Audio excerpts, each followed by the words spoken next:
ભૂરકિયા હનુમાન દાદાની જય. જય રઘુવંશ. હું છું ભોગીલાલ કોટક અને આપ સર્વેનું હાર્દિક સ્વાગત કરું છું. આપ જોઈ રહ્યા છો સ્ક્રીન પર એક કુંડલી. જે કુંડલી છે સ્મૃતિબેન ઈરાનીની. તેઓ તાજેતરમાં લોકસભાની બેઠક ઉપરથી હારી ગયા છે. તેઓ હારી જશે એવી મેં વાત વોટ્સએપમાં મિત્રના વિડીયોમાં મોકલી હતી. સોશિયલ મીડિયા ઉપર મોકલ્યો હતો, વોટ્સએપમાં મેસેજ કર્યો હતો.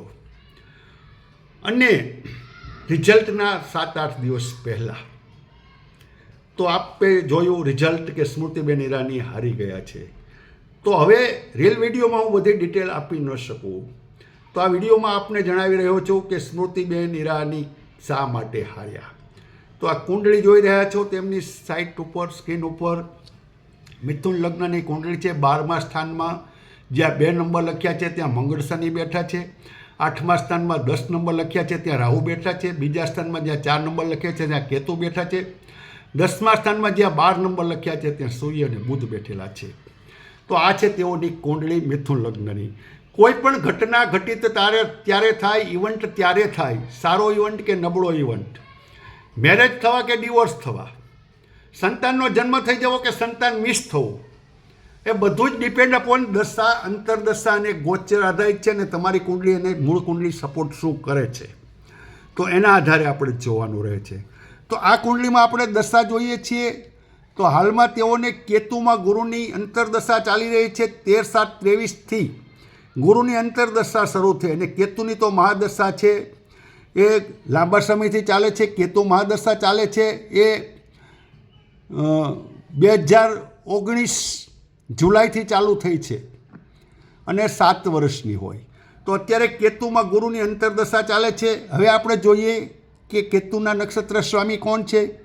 તો કેતુ પુષ્ય નક્ષત્રમાં છે. તો પુષ્ય નક્ષત્રના સ્વામી છે શનિ, અને ગુરુ છે એ મૂળ નક્ષત્રમાં છે. તો મૂળ નક્ષત્રના અધિપતિ એના સ્વામી છે કેતુ. હવે કેતુના નક્ષત્ર સ્વામી શનિ જે આ કુંડલીમાં 12મા સ્થાનમાં બિરાજમાન છે. તો 12મા સ્થાનમાં બિરાજમાન શનિ આપણા માટે સારા નથી, એટલે કે આ કુંડલી માટે સારા નથી. એટલે તેઓને પરિણામો નબળા મળ્યા અને તેઓને લાઈફમાં અન્ય પરિણામો પણ નબળા મળતા હોય જે આપણાને ખબર ન હોય. પણ આજે સામાન્ય સાચી વાત જાહેર છે તે જોતાં તેઓને આપણે સાચું ઠેરવી શકીએ કે તેઓને હારવું પડ્યું 12મા ભાવમાં બેઠેલા શનિ જેઓ કેતુના અધિપતિ. પહેલો મુદ્દો. બીજો મુદ્દો, ગુરુ એના અધિપતિ કેતુ છે. તો કેતુ આ કુંડલીમાં બીજા સ્થાનમાં બેઠા છે. બીજા સ્થાનમાં બેસી અને 9મી દ્રષ્ટિ તેઓની પડે એ પણ 10મા સ્થાન ઉપર પડે. અને કેતુ ઇઝ આ કટ, કેતુ ઇઝ આ મલ્ટિપલ એટેમ્પ્ટ, કેતુ ઇઝ આ તમારી ઈચ્છા પૂર્તિમાં અવરોધ કરવો. શનિ એટલે તમારી ઈચ્છા પૂર્તિમાં અવરોધ કરવો. તો આ કેતુ ગુરુના રાશિપતિ લોર્ડ કેતુ જન્મકુંડળી મુજબ તો એ પણ યોગ્ય પરિણામ આપતા નથી. હવે આપણે ગોચરમાં કેતુ તેમની કુંડલીમાં 4થા સ્થાનમાં ચાલી રહ્યા છે. કન્યા રાશિમાં હાલ કેતુ છે જે તેમની કુંડલી મુજબ 4થું સ્થાન છે. અને રાહુ તેમની કુંડલીમાં 10મા સ્થાનમાં ચાલી રહ્યા છે જ્યાં 12 નંબર લખે છે ત્યાં. તો એ સૂર્ય અને બુધ ઉપરથી રાહુ પસાર થાય છે. કેતુ પણ સામે બેઠા છે. તો આ કેતુએ, આ રાહુએ, આ શનિએ અને ગુરુ પણ તેમના 12મા સ્થાનમાં ચાલી રહ્યા છે. કુંડળી મુજબ જે 1 મેના રોજ 12મા સ્થાનમાં પ્રવેશ કર્યો તેઓની કુંડળી મુજબ વૃષભ રાશિમાં ગુરુ આવ્યા ત્યારે. તો આ કેતુ, શનિ, રાહુ અને ગુરુ તમામ ગ્રહો અનફેવરમાં દશા અંતરદશા સાથે જ્યારે ચાલે છે તો જીતની અપેક્ષા તો રાખી શકાય જ નહીં. મને સામેવાળાની કુંડળી નહોતી મળી છતાં પણ આટલા બધા ગ્રહયોગો નબળા હતા તે ધ્યાને રાખી મેં પ્રિડિક્શન આપ્યું કે સ્મૃતિબેન ઈરાનીને હાર સહન કરવાનો વારો આવશે. અને આપે જોયું કે બહુ સારા એવા મતની લીડથી તેઓની હાર થઈ છે, સામેવાળાને સારી એવી લીડ મળેલી છે. તો આપ આપના પ્રશ્નો, જવાબ અને ઉપાયો માટે અમારો સંપર્ક કરી શકો છો જન્મકુંડલી +ઓરા સ્કેનરથી. નડતા ગ્રહોના રત્નો પહેરવા નહીં. શુભ ગ્રહો જે તમને શુભ ફળ આપી રહ્યા છે તેનું ગ્રહ નિમિત્તે દાન પણ કરાય નહીં.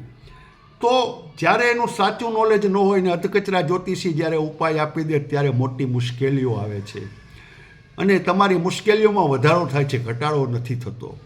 તાજેતરમાં જ એક બહેન મને પૂછવા આવ્યા કે સાહેબ, મારી બેબી 3 વર્ષની છે અને એને રાહુ રત્ન પહેરાવવાનું એક મહારાજે સલાહ આપી છે. મેં કહ્યું, પહેલાં તો રાહુ કેતુના રત્નો પહેરવાની જરૂરિયાત હું કોઈને બતાવતો નથી, આપતો પણ નથી. અને તમે આ 3 વર્ષની બેબીને રાહુ પહેરાવો છો તો સારું થયું કે તમે હજી નથી પહેરાવ્યું, નહીંતર આ બેબીને બહુ હેલ્થ રિલેટેડ તકલીફો આવી શકત. સામે ચાલીને તમે તકલીફ વરી લેત કે આ બેલ મુझे માર. તો મિત્રો, અધકચરા જ્યોતિષી પાસેથી, મફતમાં કુંડળી જોતા વ્યક્તિઓ પાસેથી આપ સલાહ લેવાનું ટાળો. મફતમાં કુંડળી જોનાર વ્યક્તિ પછી તમને કહેશે કે આ રત્ન ખરીદી લો મારી પાસેથી, આ યંત્ર તમારે ફરજિયાત મૂકવું પડશે, આ અભિમંત્રિત યંત્ર છે, આ અભિમંત્રિત રત્ન છે, આ પૂજા પાઠ હું આવી રીતે કરી આપીશ આ રત્ન ઉપર. પણ એ રત્ન જ પહેરવાનું ન હોય તો. એટલે જ્યારે અશુભ ગ્રહના રત્નો ધારણ કરો, ભલે તેના ઉપર પૂજા કરી, પણ તમારી કુંડળી મુજબ અશુભ ફળ આપી રહ્યા છે તો રત્નને ધારણ કરવાનું નથી. અને જો ધારણ કરો તો નુકસાની વહોરવી પડે, આવે, નુકસાની આવે જ. માટે અમે રત્નયંત્રો વેચતા જ નથી કે અમારા સ્વાર્થની એક પણ બાબત ન આવે. કારણ કે હું એમ કહી દઉં આવનાર વ્યક્તિને કે રાહુનું રત્ન નથી પહેરવાનું, પણ આમાં તો તમારે ભાઈ ગુરુનું રત્ન પહેરવાનું છે કે બુધનું રત્ન પહેરવાનું છે કે શુક્રનું રત્ન પહેરવાનું છે, અને રાહુ પહેરીને આવ્યા હોય અને હું પછી તેમને કહું કે આ ગુરુ રત્ન હું આટલા રૂપિયાનું આપું છું, તો સૌથી પ્રથમ એવી અસર થાય કે આ સાહેબને એમનો ગ્રહ વેચવા છે એટલે અમારો રાહુને ઉતરાવે છે. પણ હું તો સાચું જ બોલતો હોઉં, પણ મારી બાબતને રોંગ સાબિત થાય, એના મનમાં શંકા ઉત્પન્ન થાય એના મનમાં મારા વિશેની, તો આવી હું આ શંકાને જન્મ આપવા દેવા માગતો નથી. જેથી કરીને હું કોઈ રત્ન, યંત્રો, મંત્ર, તંત્ર વેચતો નથી, વિધિ વિધાન કરતો નથી. ફક્ત અમારું પ્રિડિક્શન, જ્યોતિષ અને વાસ્તુ, આપના ઘરનો નકશો બનાવવો અને આપના વાસ્તુ લગત આપને સજેશન આપવા, તેમાં પણ ઓછા ખર્ચવાળી રેમેડી જે અમે કોઈ વેચતા નથી, તમારી જાતે જ મગાવવાની છે, જરૂર પડે તો એ પણ બહુ ઓછા ખર્ચની. કારણ કે મારો સ્વાર્થ નથી, ત્યાં હું કોઈ વધારાના યંત્રોને રમકડા મુકાવતો નથી. મૂળ બેઝિક વાસ્તુ કેમ સુધરાય એનું જ ધ્યાન રાખવાનું હોય છે. તો મિત્ર, સંપર્ક કરો. તારીખ 6 સુધી હું સુરતમાં છું. મોબાઈલ ઉપર પણ પ્રશ્નના જવાબ અને ઉપાયો આપવામાં આવે છે અને રૂબરૂ પણ આપ કોન્ટેક્ટ કરી શકો છો. ભોરખિયા હનુમાન દાદાની જય.